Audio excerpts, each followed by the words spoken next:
Welcome, dear friends, colleagues, and fellow caretakers of the earth. It is my pleasure to welcome you to the seventh annual Religion and Ecology Summit, hosted by the Ecology, Spirituality, and Religion program at the California Institute of Integral Studies. My name is Charlie Forbes, and I serve as the program coordinator. And whether you're joining us for the first time or returning to this growing community of scholars, we're so grateful to have you here. This year's theme, Sacred Waters of the World, Pathways to Ecological Reverence, Renewal, and Responsibility on a Changing Planet, invites us to deepen our understanding of an elemental consciousness through the lens of water, the life-giving, world-shaping, powerful force that flows through our bodies, landscapes, communities, and cosmologies.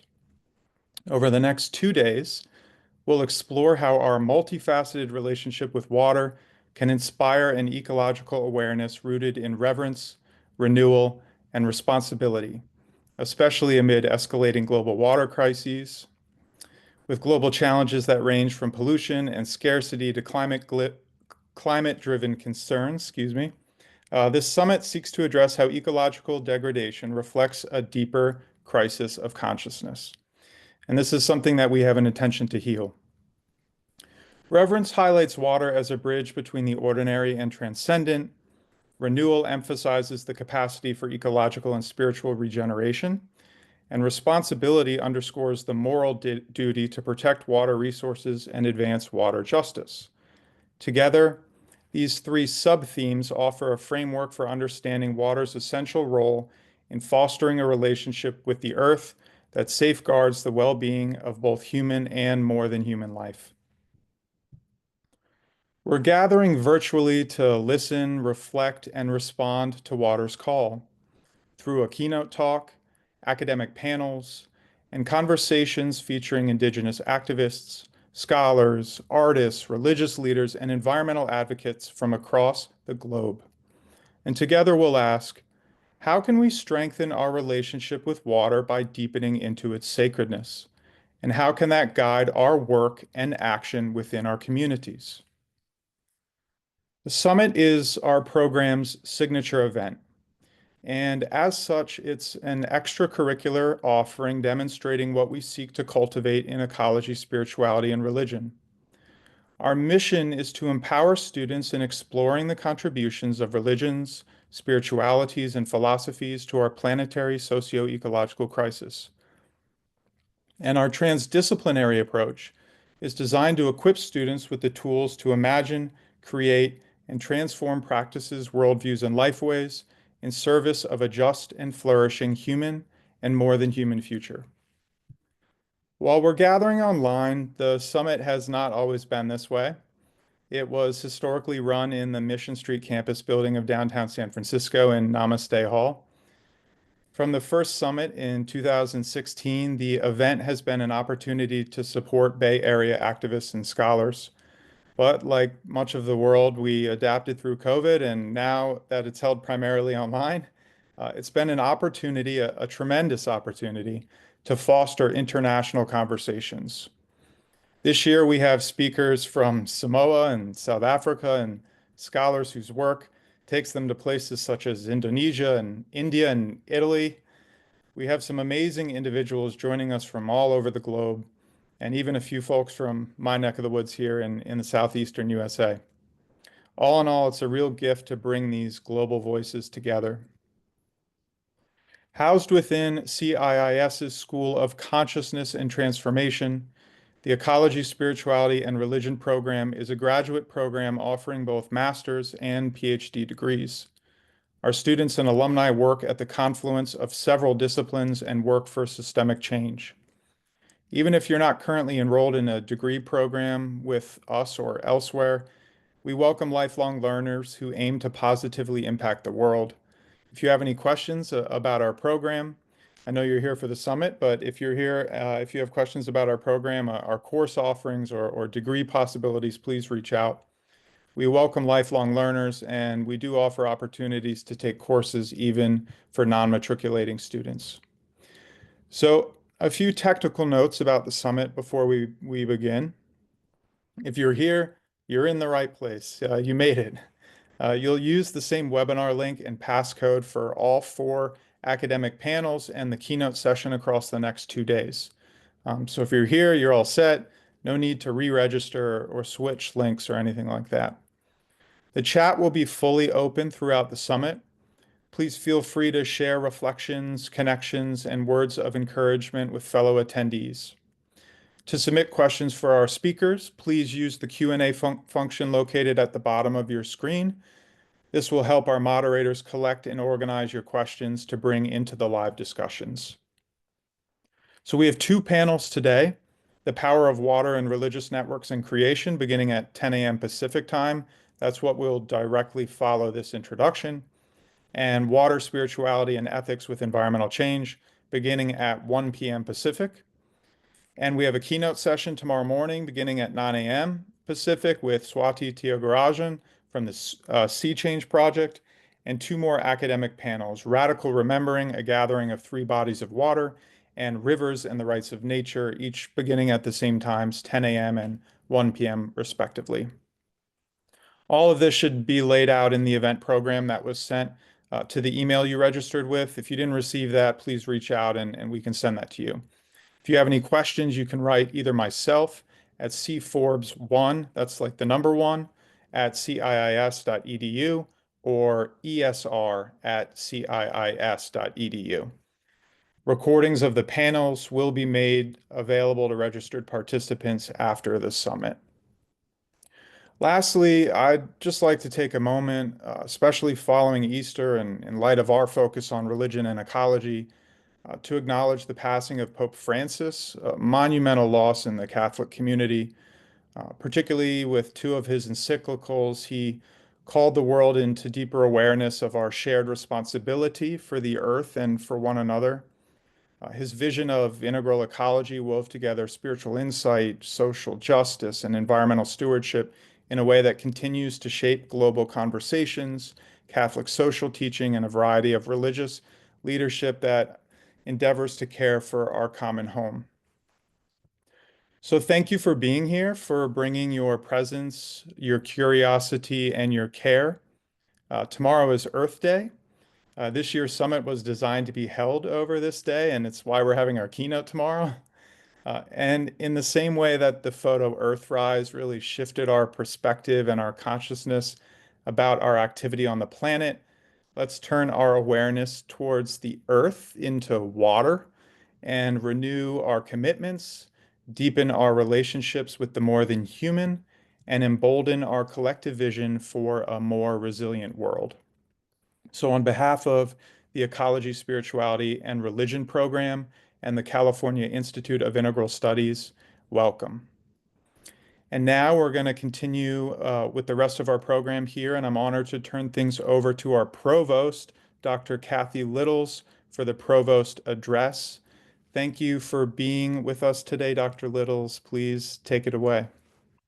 Thank you so much, Charlie, for that beautiful, beautiful introduction. And good morning, everyone.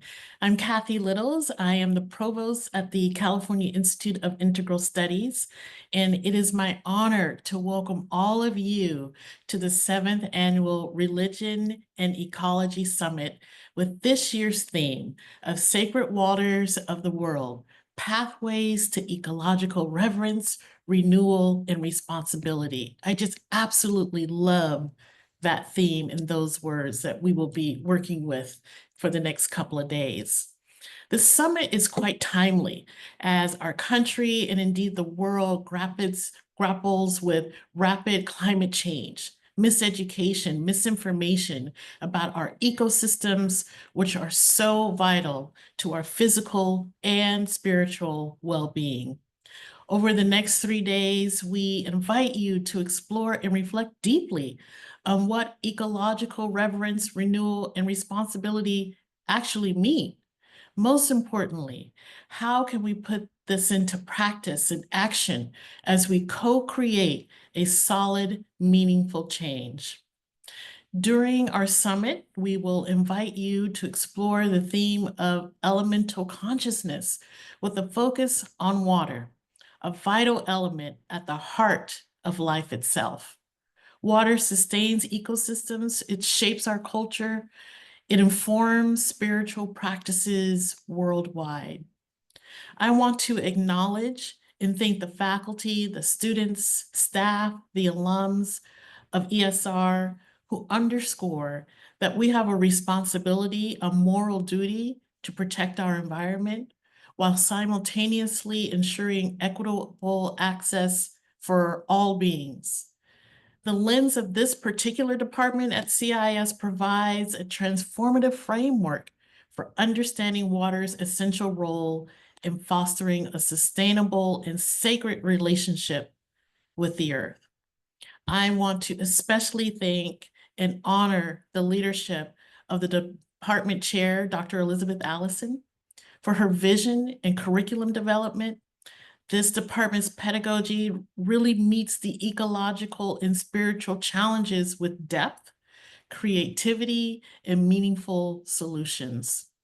Students are challenged to practice imagining. We do that a lot at CIS, creating and living in a just and flourishing future. This summit will bring this aspiration to life, really, bringing theory, bridging theory with practice through the voices of scholars and activists, such as all of you who are joining us across the United States and indeed the world. I'm so pleased of the intentional effort to ground this summit in CIS's 7 commitments, most notably our commitment to innovation and sustainability, and highlighting multiple ways of learning, knowing, and teaching. Our founder, Dr. Chowdhury, noted that, quote, "The educational system as it operates today does not take into account the whole person, nor does it take into account the whole world." Our summit aims to do just that. So let us, for the next 3 days, be rooted in curiosity, reverence, critique, joy, hope, insight, and inspiration. Thank you, everyone. Thank you for having me, and let's have a wonderful summit.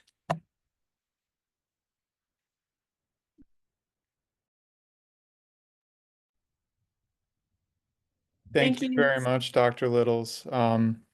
And next, I'd love to introduce our program chair, Dr. Elizabeth Allison. Dr. Allison, please take it away for the convener's welcome. Thank you so much, Charlie, and thank you, Dr. Littles, for those inspiring words to launch us into our summit this week. We're so grateful that you could be here and share your thoughts, especially connecting us back to our founder, Dr. Hardas Chowdhury. And thank you, Charlie, also for your wonderful words of welcome and reflection and connecting us to the inspiration of Pope Francis, who we've so sadly lost, who has given tremendous inspiration to this field of religion and ecology that we're working in. I'm Elizabeth Allison. It's my pleasure and honor to welcome you all to the 7th Religion and Ecology Summit here at the California Institute of Integral Studies. This summit is organized by the program in Ecology, Spirituality, and Religion, where we offer master's and PhD degrees. And so if you find this material interesting and inspiring, we encourage you to consider coming to study with us. We're delighted to have you join us for what promises to be 2 days of stimulating presentations and discussions. This 2025 Religion and Ecology Summit is our 3rd online Religion and Ecology Summit, following the 2023 summit focused on queer ecologies and religions, and the 2021 summit focused on Indigenous lifeways, cosmologies, and ecologies. We have recordings of both of those available online through our CIS website. So if you're interested in those topics, we encourage you to look them up and hear those inspirational talks. We are pleased that the online platform has allowed us to involve more speakers, presenters, and participants than ever before. We value the information technology that allows us to reach across time and space to welcome participants from around the world, creating an international event. Wherever in the world you're joining us from, we welcome you. We're glad you're here. The goal of the Religion and Ecology Summit series of conferences is to strengthen the field of religion and ecology by establishing a supportive, intergenerational, and cross-cultural network of scholars, leaders, and activists. We seek to cross-pollinate conversations that traverse disciplinary boundaries. Experts from scientific, spiritual, and faith-based sectors come together to offer cutting-edge insights for developing the knowledge and wisdom to respond to environmental devastation from life-affirming, healing, and transdisciplinary perspectives. This Religion and Ecology Summit, as you know, is taking place across 3 days from April 21 through April 23rd, with morning and afternoon panels each day. We hope that you will join us for as many of these as your schedule allows. This year, we have restored an in-person component of our conference with the third day devoted to a watershed witness tour here in San Francisco. The CIS campus in San Francisco occupies traditional unceded Ramaytush Ohlone lands on a lush, abundant peninsula veined by numerous freshwater creeks and surrounded on 3 sides by the marine waters of the San Francisco Bay and the Pacific Ocean. Indigenous peoples of California, skilled fishers, have called the San Francisco Bay region home for more than 10,000 years. At the outset of this conference, we recall the legacies of colonization and genocide in California and across North America. We remember the violence and forced removal of Indigenous peoples from this land of the San Francisco Bay Area, and we grieve their lives and ongoing trauma endured by their descendants. Through learning this history and appreciating the elements on which life depends, we can begin to take steps toward honorable relationships with all peoples and with the elements on which our life depends. In addition to the lands and waters that support and nourish us, this conference would not be possible without the work of a really tremendous team. I am so grateful to all of those who have brought together this online event. We are supported by generous funding from the Calipio Foundation, as well as an anonymous donor. And a fantastic team at CIS has worked hard to bring this event to life. We're grateful to the Provost's office, the CIS development team, particularly Sarah Hetty, for identifying and securing funding for this event. CIS public programs and the Office of Strategic Communications and Relations have been essential partners for spreading the word about this summit. The CIS Office of Technology is providing important support for this online conference.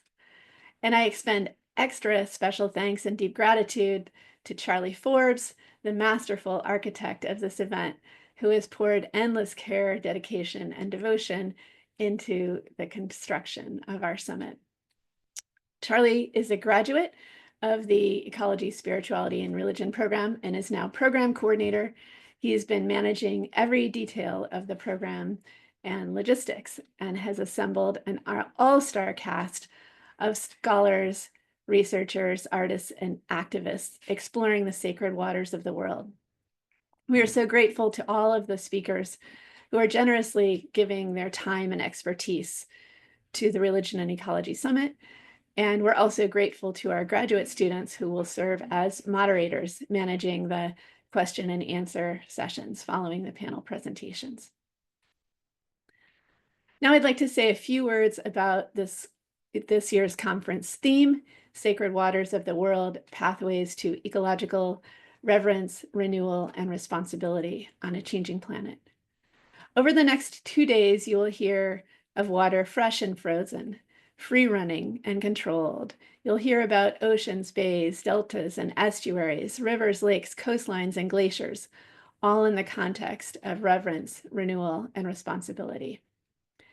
The 3 R's of the conference title, Reverence, Renewal, and Responsibility, pay homage to a methodology advanced by our mentors, the founders of the Forum on Religion and Ecology, Drs. John Grimm and Mary Evelyn Tucker. Their 3R method involves retrieval of religious texts and practices related to nature and ecology, reevaluation of this religious heritage in light of contemporary conditions, and reconstruction through an ecological lens.